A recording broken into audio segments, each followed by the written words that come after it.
आज की कहानी एक बड़े घर से शुरू होती है। ये घर एक अमीर आदमी ली का था जो समय बिताने के लिए खाना बनाया करता था। ली की बीवी का नाम सू था और वो अफ्रीका के गरीब बच्चों की मदद कर कोई बड़ा इनाम लेना चाहती थी। ली और सू की दो बेटियां भी थीं। एक का नाम नामी था और दूसरी का चिन था। ली और सू पूरा दिन अपने कामों में बिजी रहते थे, जिसके कारण वो अपनी बेटियों की तरफ कम ही ध्यान दे पाते थे। धीरे धीरे नामी एक गुस्सैल लड़की बन गई, जिस कारण वो स्कूल में काफी मारपीट करने लग जाती है। इसी बीच सू को एक बड़ी संस्था अपने पास अफ्रीका आने को कहती है। इनाम की लालची सू सब कुछ छोड़कर अफ्रीका चली जाती है। ली को पता था कि वो अब कभी वापस नहीं लौटेगी। कुछ दिनों बाद ली एक टेरा नाम की औरत से शादी कर लेता है और पूरा दिन उसी के साथ बिताने लग जाता है। एक रात नामी की बड़ी बहन चिन उससे कहती है, हमारे पिता को हमारी बिल्कुल फिक्र नहीं, मैं आज ये घर छोड़कर जाने वाली हूँ। उसी रात वो अपना घर छोड़कर अपने दोस्त के साथ चली जाती है। चिन के जाने के बाद नामी बिल्कुल अकेली रह गई थी और अपना अकेलापन दूर करने के लिए वो टीवी देखने लग जाती है। जल्द ही नामी को एक शो पसंद आने लगता है जिसका नाम था लकी टीवी शो।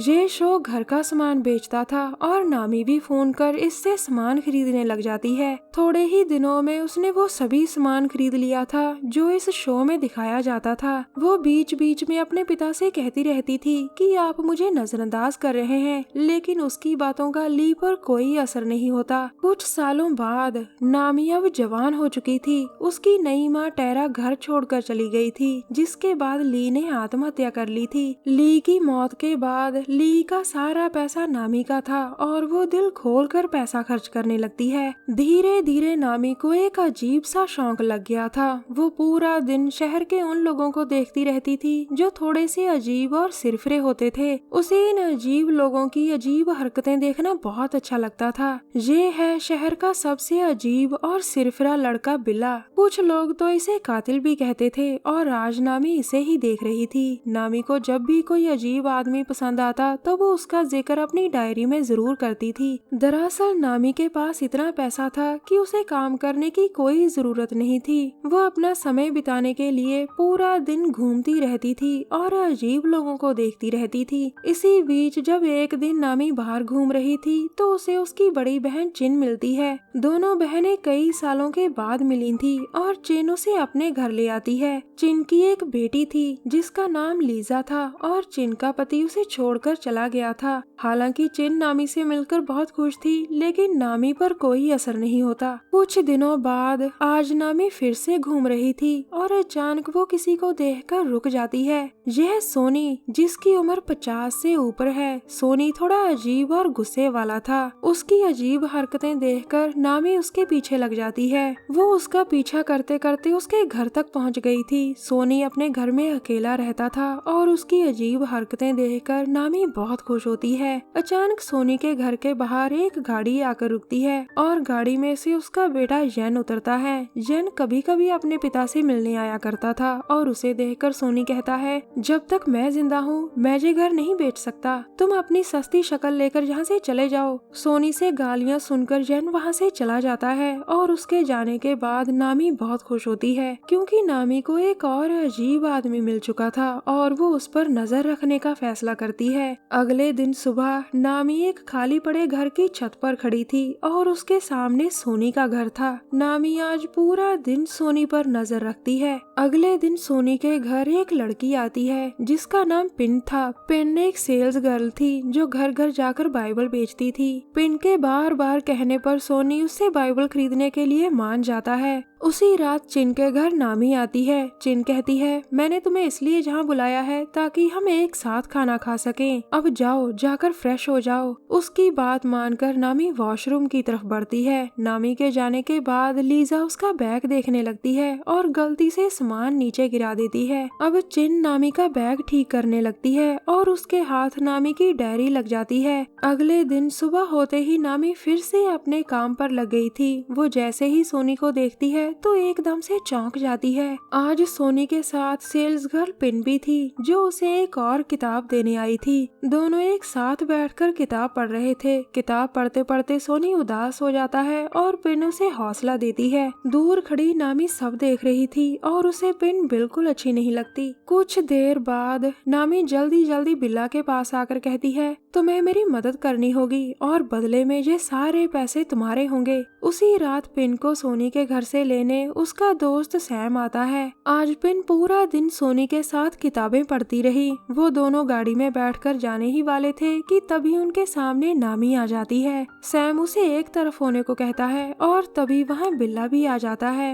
वो आते ही एक हथौड़े से सैम पर कई वार करता है और उसे मार डालता है। पिन भागने की कोशिश करती है मगर नामी उसे भागने नहीं देती। अगली रात सोनी अपने घर में अकेला ही बैठा था। अचानक वो कोई आवाज सुनकर सतर्क हो जाता है। वो खिड़की से बाहर भी देखता है मगर उसे कोई नजर नहीं आता। तभी एक बार फिर आवाज होती है और इस बार उसके सामने नामी आ जाती है। अनजान लड़की को सामने देखकर सोनी के तोते उड़ चुके थे। कुछ देर बाद नामी ने सोनी को एक चेयर पर बांध दिया था। वो उसके पास बैठकर वही किताब पढ़ने लगती है जो पिन लेकर आई थी। अगले दिन सुबह सोनी अभी भी कैद था और नामी भी उसी के घर में थी। अब जैन अपने पिता से मिलने आता है। वो जैसे ही घर में आता है तो उसके सामने सोनी बंधा हुआ था। इससे पहले कि जैन कुछ समझ पाता तभी नामी पीछे से उस पर वार करती है। नामी ने एक ही वार में उसे मार दिया था। अब नामी सोनी से कहती है, मैं कुछ देर के लिए बाहर जा रही हूँ लेकिन मैं जरूर वापस आऊंगी। इसके बाद नामी एक मॉल में आकर खाने पीने की चीजें खरीदने लग जाती है। इसी बीच सोनी भी आजाद होने की कोशिश करता है और वो अपनी कोशिशों में सफल भी हो जाता है। अब सोनी ने अपने बेटे की मौत का बदला लेने का फैसला कर लिया था।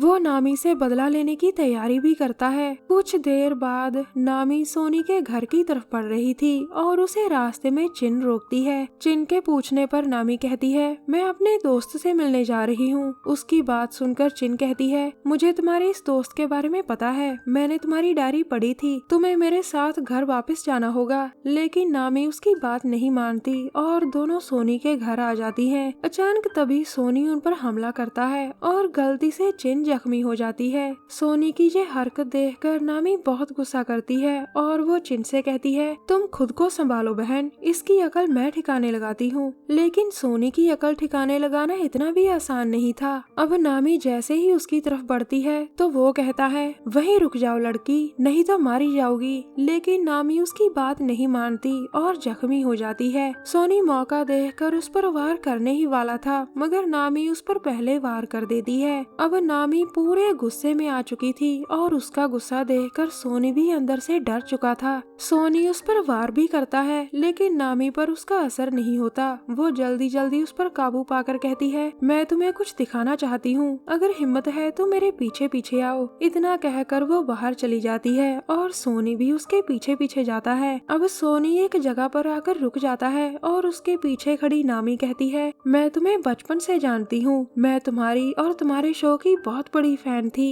ये कहकर वो फिर भागती है और आगे जाकर कहती है, मैं तुम्हें बचपन से चाहती हूँ और तुम्हारे साथ रहना चाहती हूँ। लेकिन सोनी उसकी बात नहीं सुनता और उस पर जोरदार वार करता है। अब मरते मरते नामी कहती है, जब मैं बचपन में अकेली रह गई थी तो तुम्हारे शो ने ही मुझे जीना सिखाया था, तुमने ही मेरा अकेलापन दूर किया था और तब से तुम मेरी दुनिया बन चुके हो। कहानी के आखिर में सोनी पिन तक पहुंच जाता है और वो उसे बचा लेता है। नामी भी यही चाहती थी कि सोनी पिन को देखकर उसे बचा ले। वो चाहती थी कि पिन सोनी का ख्याल रखे। नामी की मौत के बाद सोनी और पिन अपने अपने घर की तरफ बढ़ते हैं। हमारी वीडियो देखने के लिए धन्यवाद। प्लीज हमारे चैनल को जरूर सब्सक्राइब करें। मिलते हैं अगली वीडियो में, तब तक के लिए नमस्कार।